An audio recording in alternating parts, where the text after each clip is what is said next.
Hi, இன்றைக்கான mini vlog பார்க்கலாம் வாங்க ஃப்ரெண்ட்ஸ். இன்றைக்கி பாருங்கள், காலையிலே எழுந்திரிச்சு கோலம் விட்டாச்சு. அடுத்து பிரேக்ஃபாஸ்ட்டுக்கு இட்லி செஞ்சு வச்சுட்டேன். இட்லி நல்லா பூ போல் மெத்துன்னு வந்திருக்கு.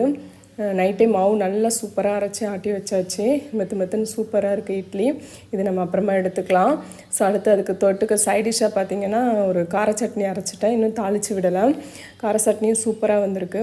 இது வெங்காயம் மிளகா போட்டு அரைச்சி நல்லா வச்சுருக்கேன். அடுத்து தேங்காய் சட்னியும் அரைச்சிருக்கேன். தேங்காய் சட்னி தேங்காய் பச்சை மிளகாய் பூண்டு இது உப்பு இது மட்டும்தான் போட்டு அரைச்சிருக்கேன். இது நல்லா டேஸ்ட்டாகவும் இருக்கும். அடுத்து பாலுக்கு ரெடியாகவும் இருக்குது. பிரேக்ஃபாஸ்ட்டும் செஞ்சுட்டேன். இன்றைக்கி பிரேக்ஃபாஸ்ட்டு பார்த்திங்கன்னா புளிசாதம் தான் பண்ணியிருக்கேன். பசங்களுக்கு பிரேக்ஃபாஸ்ட்டு காலையிலேயே 9 o'clock நம்ம இங்கேருந்து கிளம்பிடுவாங்க ஸ்கூலுக்கு. ஸோ அதனால் பிரேக்ஃபாஸ்ட்டு புளிசாதம் ரெடி பண்ணிட்டேன். புளிசாதம் செய்கிறது ரொம்ப ஈஸி தான். ஆல்ரெடி முன்னாடியே புளிக்கரைசல் நம்ம ரெடி பண்ணி வச்சுருந்தோம் அப்படின்னா ஈஸியாக நம்ம வேலை முடிஞ்சிடும். சாதத்தை மட்டும் வடிச்சிட்டு நம்ம புளிக்கரைசலை வச்சு போட்டு செஞ்சிடலாம். ஸோ தாளித்து வச்சுருந்தோம்னா எப்போயுமே நம்ம வீட்டில் சேஃப்டிக்கு புளிக்கரைசல் நம்ம ரெடி பண்ணி வச்சுக்கணும்.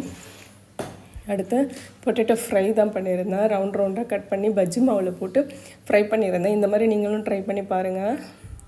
ரவுண்டாக கட் பண்ணிவிட்டு பஜ்ஜி மாவில் போட்டு பண்ணி தவாவில் போட்டு எடுக்கணும். எண்ணெயில் போட்டு எடுக்கக்கூடாது. ஏன்னா எண்ணெய் ஆயிலாக இருக்கும் ரொம்ப.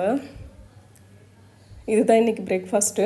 அடுத்து ஸ்நாக்ஸுக்கு ஃப்ரூட்ஸ் கட் பண்ணி வச்சுருக்கேன். இது கொய்யாக்காய் ஃப்ரூட்ஸ் இருக்குது.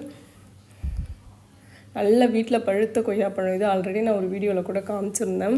இது பழுத்த கொய்யாப்பழம். இதுதான் நம்ம வீட்டுக்கு ஸ்நாக்ஸ், நம்ம பிள்ளைங்களுக்கு கொடுக்கறதுக்கு ஸ்நாக்ஸாகவும் இருக்கும். நல்லா ஆர்கானிக் ஃப்ரூட்டாகவும் இருந்துச்சு. ஸோ அதனால் அதை ரெடி பண்ணி வச்சுட்டேன். கடகடன்னு காலையிலேயே ரொட்டீன் மார்னிங் இப்படி போணுச்சுங்கிறத உங்கள்கிட்ட காமிச்சிட்ருக்கேன். நம்ம வீடியோ பார்த்துட்ருக்கவங்க சப்ஸ்கிரைப் பண்ணிக்கோங்க. அடுத்து பிரேக்ஃபாஸ்ட்டுக்கு வந்தாச்சு. பிரேக்ஃபாஸ்ட்டும் ரெடி பண்ணியாச்சு. பிரேக்ஃபாஸ்ட்டு பார்த்திங்க அப்படின்னா இன்றைக்கி ஒரு தாளிச்சா குழம்பு தான் பண்ணியிருந்தேன். தாளிச்சா குழம்பு எப்படி பண்ணணுங்கிறத நான் ஆல்ரெடி வீடியோ போட்டிருக்கேன். ஸோ உங்களுக்கு எப்படி வேணும்னா ரெசிபி வேணும்னா கமெண்ட் பண்ணுங்கள். அடுத்து பார்த்திங்கன்னா கீரை பொரியல். இது கீரை பொரியல் உங்களுக்கு முருங்கைக்கீரை பொரியல் தான். தேங்காய் விட்டு நல்லா சூப்பராக பண்ணியிருக்கேன் முருங்கைக்கீரை பொரியல்.